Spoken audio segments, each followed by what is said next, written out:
This is the Unapologetic Entrepreneur Podcast, a podcast for passionate entrepreneurs just like yourself who are looking to create a profitable and productive business that you are proud of. On this show, we explore entrepreneurship success stories, but not just the highlights. We get into the nitty-gritty details so that you know more about the path traveled to achieve that success. See, I'm on a mission to help you never feel like a failure again when it comes to achieving your goals. And so much of that is setting realistic expectations of the effort needed, goals that align with the season of your life, and ensuring that you have the accountability in place that you need. So on this podcast, you can expect real conversations, practical tips, and lots of encouragement along the way so that you have everything you need to follow through and actually achieve your definition of success. So if you're ready to go from unsure to unapologetic, be sure to hit that subscribe button so you never miss an episode.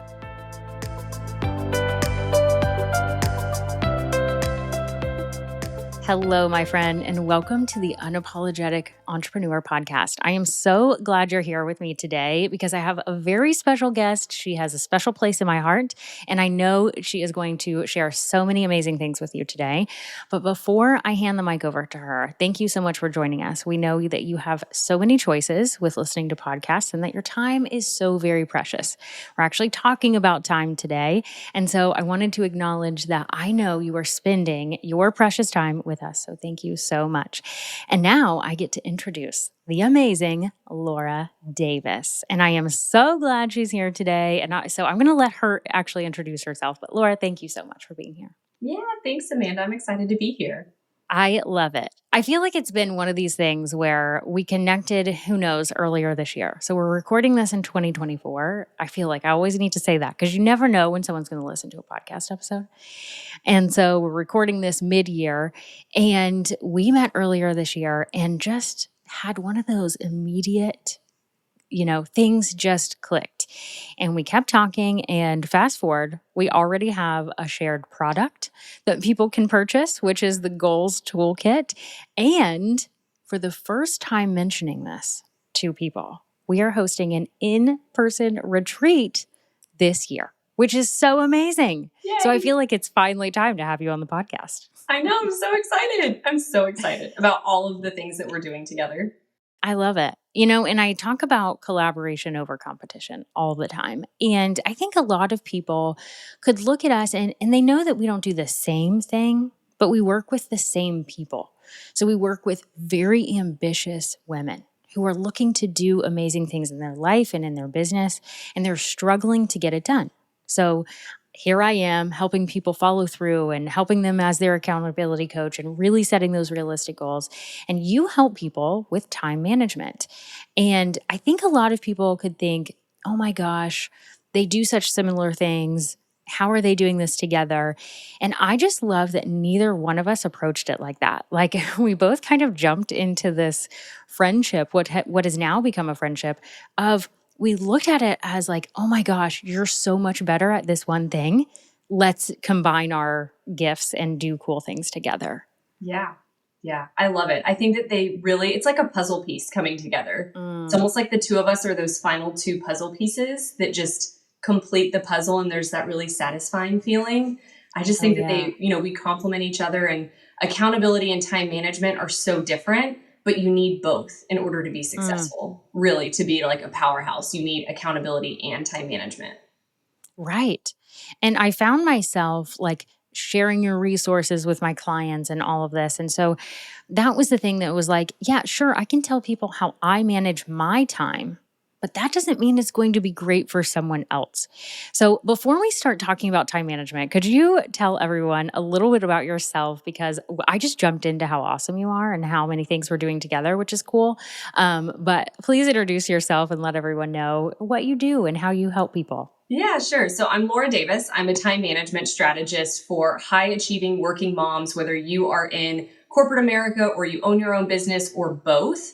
And I really help you hone in on ditching that hot mess overwhelm feeling and leveling up to the perfect work-life balance for you, because it's not the same for everyone. And we do that together through proven time management methodologies that I've created over the last 7 years that are rooted in research and data and science. I love it. And I am going to toot your horn a little bit and say, yes, you've done all that. But I think the most important thing, I think it's really important that things are rooted in science and data. You and I are both data nerds, and we could probably read all the research articles together. But when it really comes down to it, people want to know how in the world you have done this. And so I'm going to say and make sure that everyone is very aware from the very beginning here, you not only have your business, but you are also working full time as well. And you have kids, and you're married, and you're a friend, and you're a daughter. You've got all the hats too. So, talk to us a little bit about how you decided, or maybe rewind the tapes even further of how you know so much about time management. Yeah, I love this story. This is a very special story because it's a very specific moment in time. So, my daughter, Harper, who is 5 now, she is an IVF baby. So, if any of your listeners or your community have ever been through infertility, they will definitely resonate with this story. But we were in a doctor's office, our fertility doctor's office, and we had gone through months of infertility and months of testing. And I had several surgeries, and Zach had Mhm. procedures and all of this stuff. And we were sitting in his office. And he basically said, the only way you're going to have kids together is through IVF. And that is kind of a gut punch in and of itself. But the next thing that he said to me literally changed the trajectory of my entire life, because he looked at me and he said, "Are you prepared for a second full-time job?" And I just, in my head, I'm like, no. Like, you know how time stands still for a minute? Mhm. And in my head, I'm like, no, I'm not. Because at the time, I was working full time in corporate America. I was aggressively climbing the corporate ladder. Mm. Like, I had a 5-year plan to be an executive. I wanted to be the youngest executive at this company. Mm. It was a very aggressive plan. And I love it. I just remember the next words that came out of my mouth to him were a lie.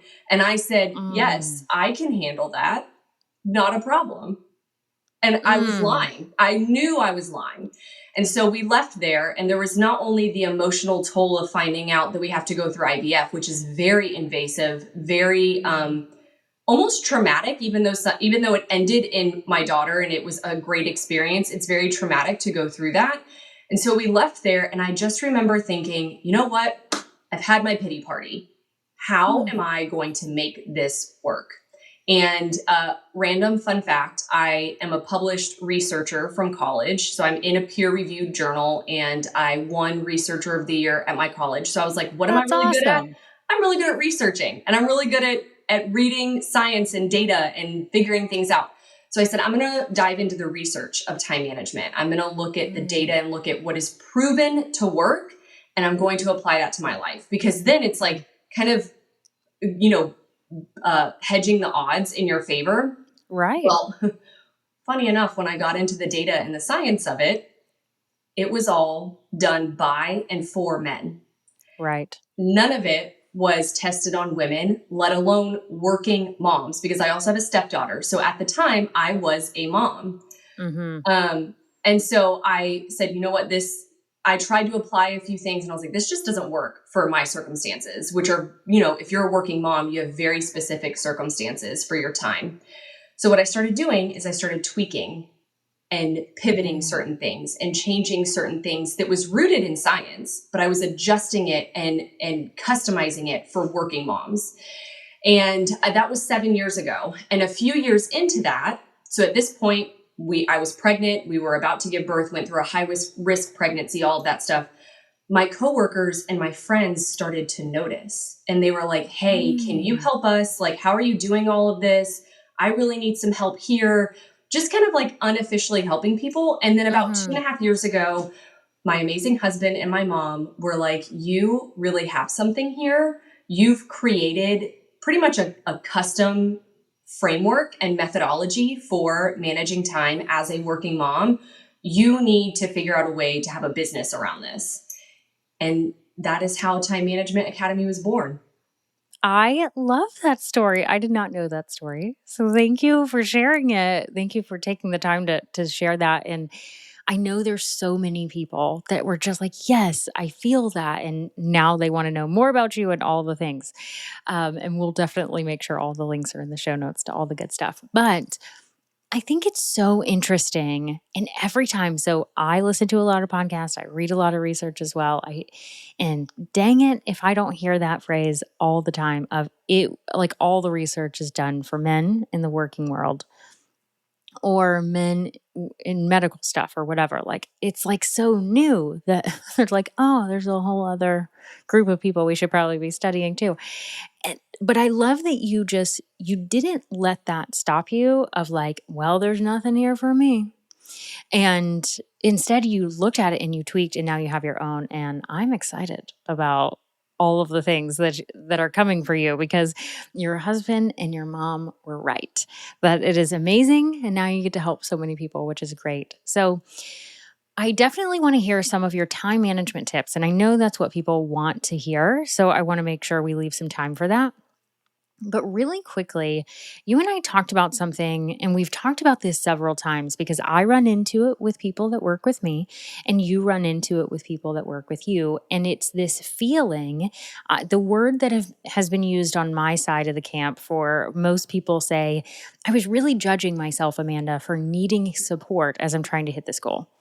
And that idea, because we both work with very highly ambitious people, all of a sudden there's this feeling of judgment, of shame, of whatever it is, of like needing help. Do you run into that with time management?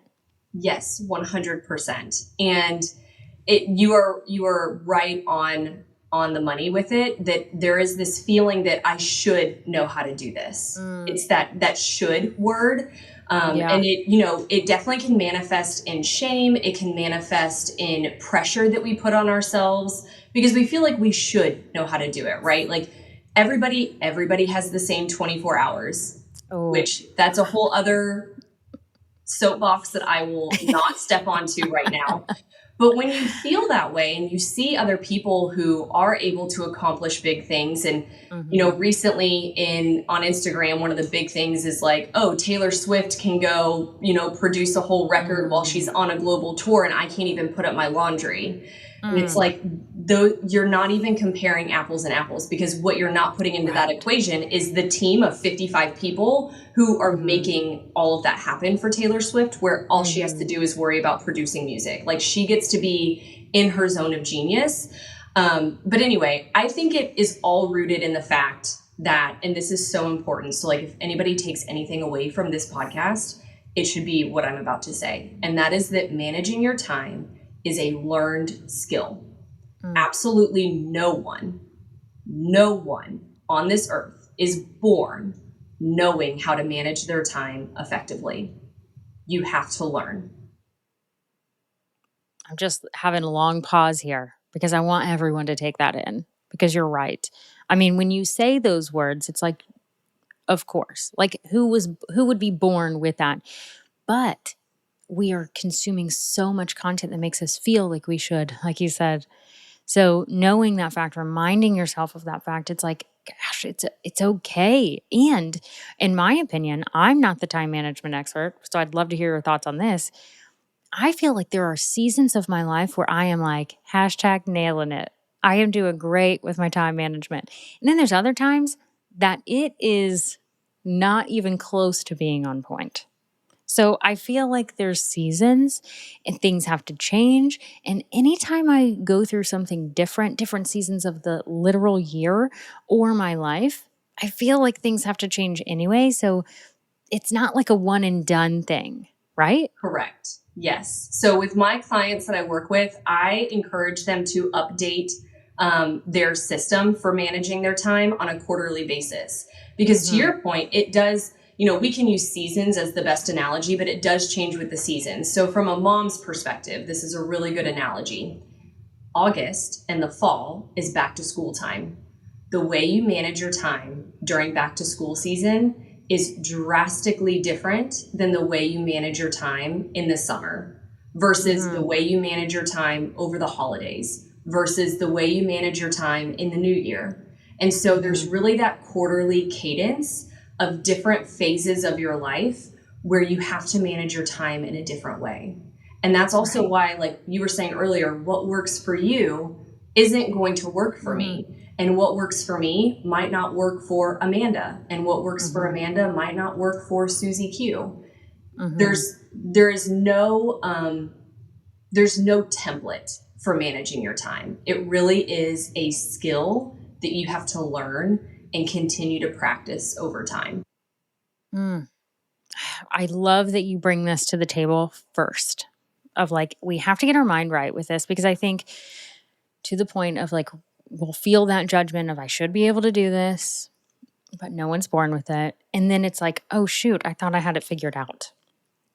But we can't, it's not a one and done thing. We have to change things. And even people that don't have children or whatever the case is, it's like a lot of my audience is managing like a job and their business, just like you are. And before we were hitting record on this, you were talking about like, I'm about to go into the busy season of the corporate gig. And you can't do as much in your business during that season. And so even if it's not necessarily a kid, it's something else. There's other things in your life that like what gets the majority of your time. It's kind of like that analogy of like the stove burners, I feel like what's on the front burner, what do you got to put to the back for a little bit. Yeah, exactly. And even, in the professional world, we'll use accountants, for example. If you're a tax Mm, accountant, your busy season is January to April 15th right. And every then you take a year. vacation. You know that you are going to work probably 60 to 70 hours a week, depending on Right. how high up the totem pole at your accounting firm you are. And so you have to be able to, this is why I teach the skills and the principles of time management. I don't just give you the answer, because giving Mm. you the answer to the test is giving you the answer to my test. It's not giving you the answer Ooh, to your test. there it is. There was the mic drop moment right there. I love it. It's giving us the answer to your test instead of our test. Mhm. Oh, that's so good. I don't know if that's on your website, but it should totally be on It's not, there. but I'll write it down. It's a really good one because that was like an aha moment of you're right. I mean, I can watch what other people do and try and emulate that, but it's probably not going to work perfectly for me. And I probably don't even want it in real life. Like, I don't know. Sometimes, like, I have this, I have one thing that I do every single week, and it's my Sunday work. And so I come into the office every Sunday and I prep for the week. And man, some people hate that they're like, Amanda, you work on Sunday. Like, they'll tell me, I'm like, but that 1 hour of work, sometimes it's more than an hour, but that hour or two of work on Sunday saves me so much time all week that like when I don't do it, man, am I really mad at myself when I don't get that done. And so even if we're like out of town or something, I'll, come back and even if it's later at night, I'll still do it. And it's like, but that might not work for someone else, but it works perfectly for me because it keeps my sanity. So Yeah. Yeah, definitely. Planning is a big component of it. yeah. But you have to find what works. It's not like I knew to do that. I think I just randomly did it one Sunday and kind of tested it out and it worked out well. Or maybe I heard it on a podcast. Who knows? I don't think I came up with it on my own, but somehow it You probably works. heard it on a podcast. And another place where it probably came from is, one of the things that I talk about when we say that time management is a learned skill. Your first exposure to managing your time is in grade school when they hand you an agenda and they say, write your homework down, but then nobody actually tells you how to get all of that homework done in a night. And they Ah, say, make sure that you're planning your week on Sunday. So you cram all of your homework in on Sunday nights. So that's like your first exposure to managing your time. And that's why a lot of women, it doesn't work for them because they're only given the paper planner, the agenda of what to write ah, down. They're not actually given the tools and the resources and the skills to manage that workload. oh my gosh. That's amazing to think about how early things can get ingrained in our brain and in our habits and how it can come up later. That is nuts. That is so cool. Thank you for sharing that nugget.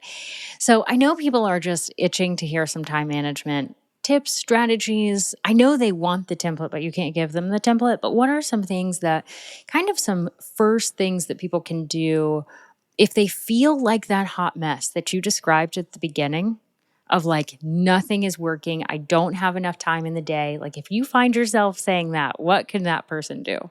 Yeah. So I'm going to put this through the lens of entrepreneurs. So people who own Yes, please businesses, do. even if they work full time. So I would say the number one tangible thing that they can do to start off is to set clear business hours. And I do Mm. not mean to try to work in the pockets of time.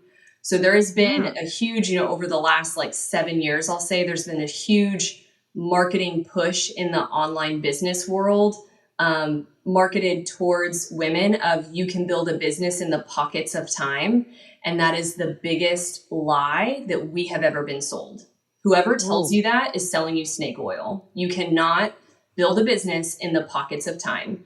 You need dedicated business hours. And I don't mean working 8 hours a day, 5 days a Mm-hmm. week. I mean saying my business hour is 7 a.m. to 8 a.m., Monday, Wednesday, and Friday, and Mm. sticking to that time. The second thing connected to that is if you have those dedicated business hours, make sure that you are telling yourself what to do during that time before it ever gets to you.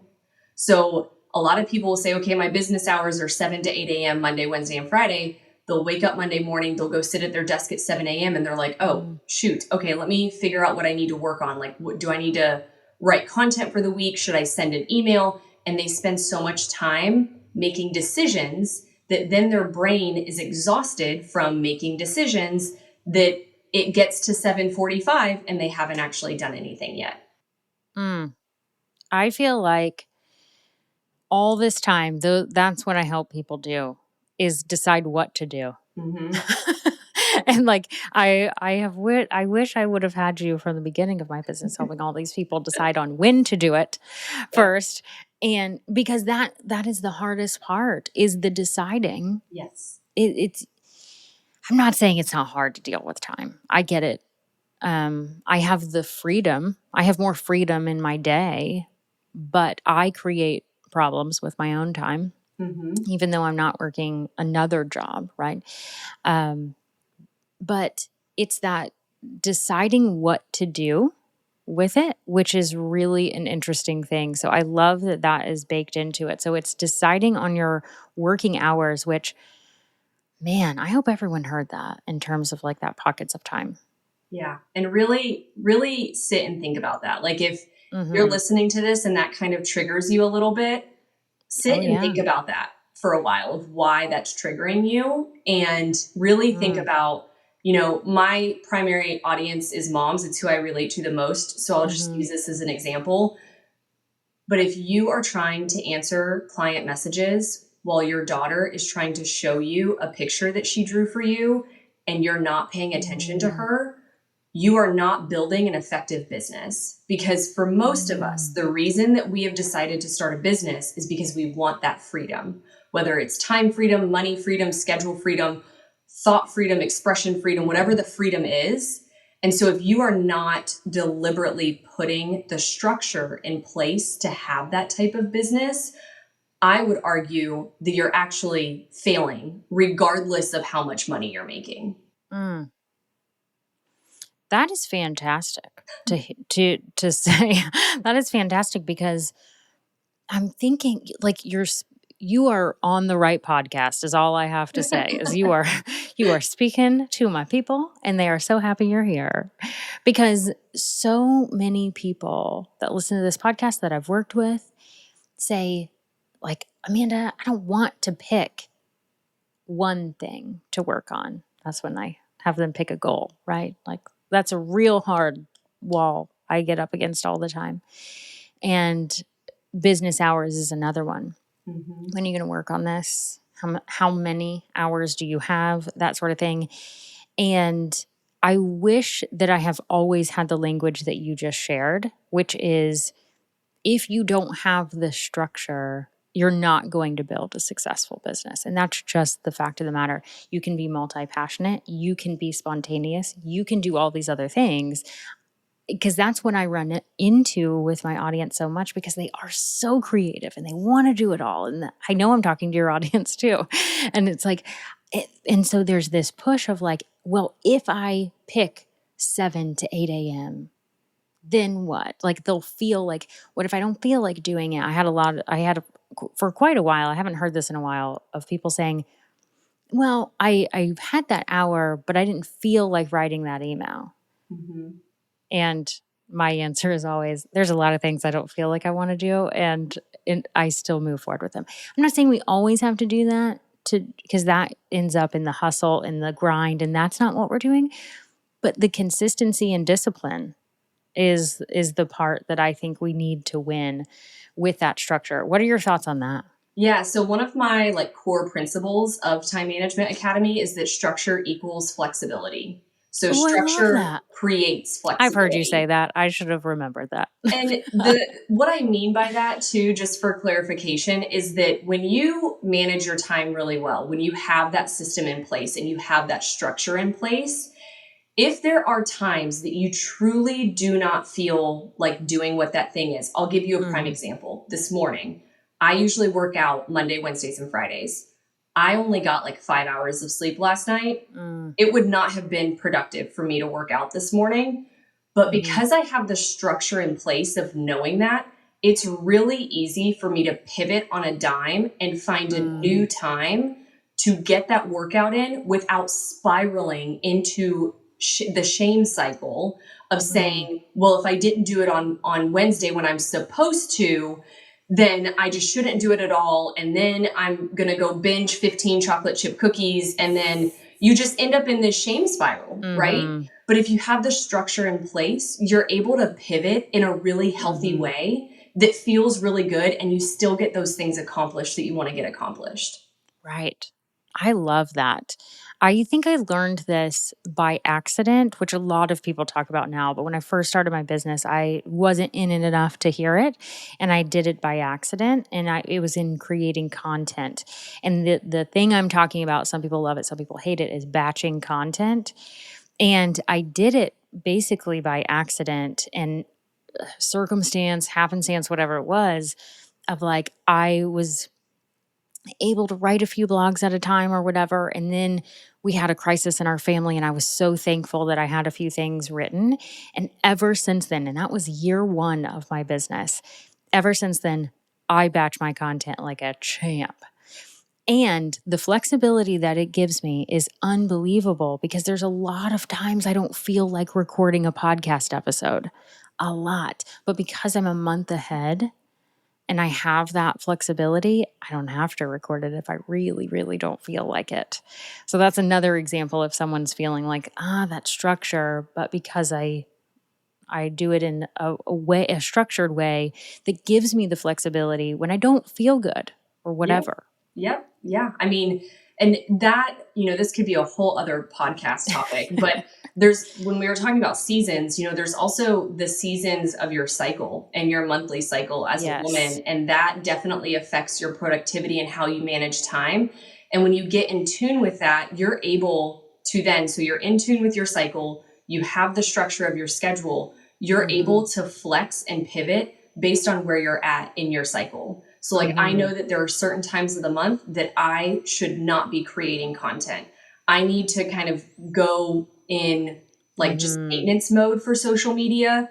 I need to like take a bunch of meetings off my schedule. I should not do live workshops if I can help it. Mhm. Now, of course, there are always ones that are not flexible that you have to be able to get done, especially in the corporate world. I'm not Sure. going to tell, you know, my Right. my president of my organization that I can't meet with him because it's the Sorry, I luteal can't talk phase to of you my today. cycle. Right? Like, but when you can, plan for the other things that you do have control over, it Mhm. makes the things that are not in your control much easier to handle. Gosh, that is a total topic that I have wanted to have on the podcast for a while. Oh, we If should do that's it. something, okay, We let's should do it. have you back. Let's do this another time. And I feel like I'm going to like put us on the spot a little bit here and say, like, to the ladies who are joining us on the retreat, we'll make sure that that's included. Yes. Oh Um, yeah, we'll definitely talk because about that. Yeah, because I think that's such an important thing that I've learned more and more about since becoming an entrepreneur, which is interesting in how that works. But I think I was able to consider it more than when I was in the corporate world. Not that you can't, but like you said, like I couldn't just not go to a meeting or not travel Yeah. on that trip or whatever. Like Yeah. I couldn't do that. I just had to handle it.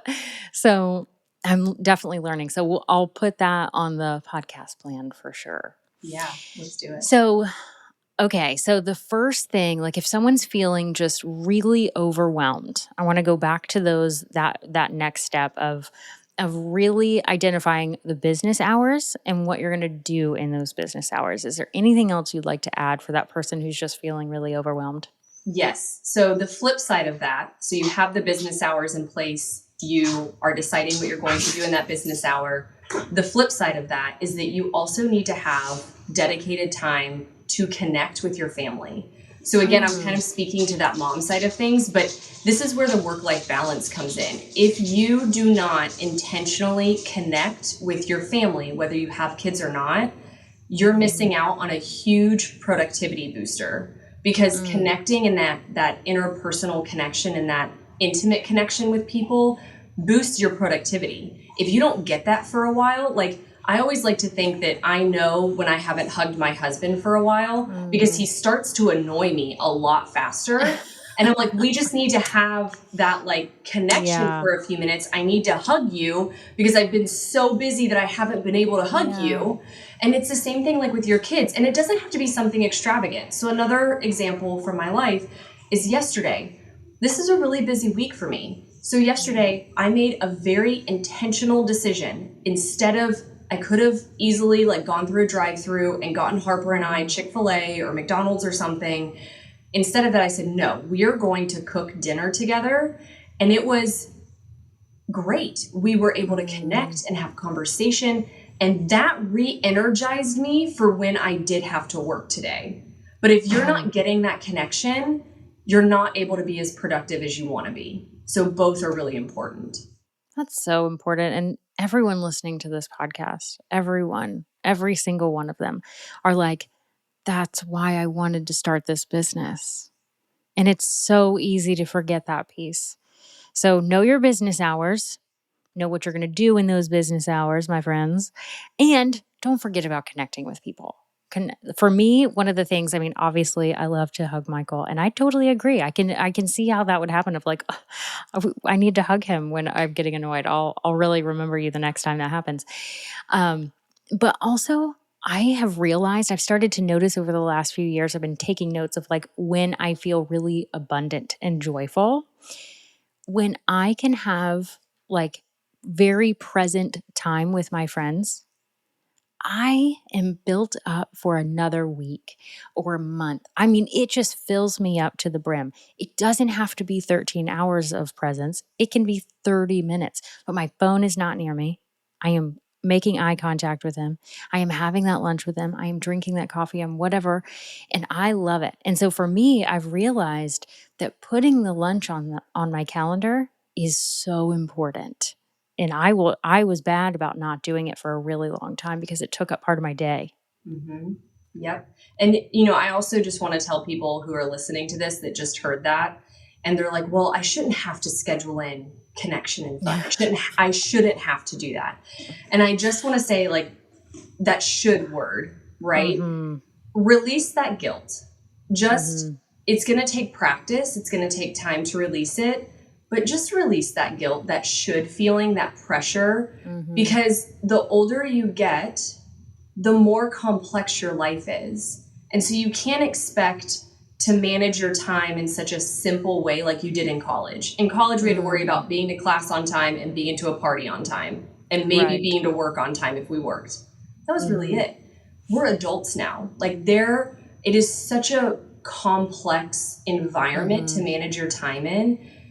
Don't feel like you should be able to do something or you shouldn't have to schedule in fun or connection, because what's the alternative? The alternative is that it doesn't happen at all. So would you rather schedule it in and know that it's going to happen and enjoy it and be thankful for that? Or would you rather say this should just happen organically and then it never happens? Mm. It's so good that you just reminded everyone of that. And I laughed at the beginning. I was laughing at myself, just to be very clear. I Me was too. laughing because I find myself, and everyone who's listened to this podcast has heard it before, where I'll say, you can judge if you want, but I have to put things like this on my calendar. And I don't Mhm. judge myself for it at all. Because what I realized is it didn't happen if I don't put it on the calendar. And like my project management tool runs my day. And so everything is on it. Like I needed to return something to Target for like the last week, and I haven't done it. Well, guess what? I put it in ClickUp and I did it today in the middle of the day. I Yeah. did it because it pops up and it says, go get your butt to Target and return that thing when it's not busy. And so I did it at 10 a.m. versus 5 p.m. and I got it done. And it was so nice to check that off. Yeah. So I don't feel bad about that anymore, but I do remember feeling bad about it. So I'm really glad you caught that. I put everything in the calendar. I even have a calendar link for friends to book time with me. Yeah. It's a separate calendar that they can get on the calendar. I'm like, what are we going to do? We Yeah. getting together in person? We going to have a FaceTime? What are we going to do? My friends all laugh at it. I love it because then there's not as much back and forth, right? Of like, Yeah, oh, it does this saves work? time. No, this doesn't work. I think that's really smart. I think that's super smart. And It's I, great. And I have to give my friend Amy the shout out for that because she did it to me once. She was like, because I was like, hey, when do you want to have lunch? And she was like, here's my friend calendar. And I was like, oh my gosh, this is genius to do this. And it even asked the question, like, do you want to FaceTime? Are we getting together in person? And I was like, this is so smart because she's busy. You know, it's hard to get on her calendar. yeah, it is really smart. And that, so another principle that I have that I won't go off on a tangent about, but another principle that I have in Time Management Academy is that your calendar should bear the mental load for you. And I think that Yes. plays into really well what you were saying about Target, because we have all these things that are running around in our brains at all times. Instead of being swallowed by the victimhood of being mad about a mental load, figure out a solution and let your calendar bear that mental load. Yes. There is, I forget which resource this is. So you're going to have to say it because I don't remember. But it was a video that I watched that you said that. And I was like, oh my gosh. Because you were talking about people not wanting to put, like, overload their calendar. I'm going to see too many Mhm. things on my calendar. And you said, let the calendar have the mental load. And I thought that is a beautiful way of thinking about that, instead of feeling overwhelmed by seeing things on the calendar, by actually allowing it to bear the mental load is wonderful. Yeah, because would you rather your calendar be very full or would you rather your brain be very full? Mm, Because your calendar you can close and not look at it until sure. you want to or until you need to, but your brain is always in your head. Mm, that's fantastic. I think I do that more with my project management tool than I do my actual calendar, if that makes sense. Hmm. But like, I'll remember something in the middle of the night. Oh, I need to do this. I'll add it to ClickUp and then I assign it to a day, and I don't have to, I can go back to sleep. Yep. Like, it's a miracle when I can take that off, which is that mental load. So, however it works for people is like your Yep. calendar, your project management tool, but like letting something else take that mental load.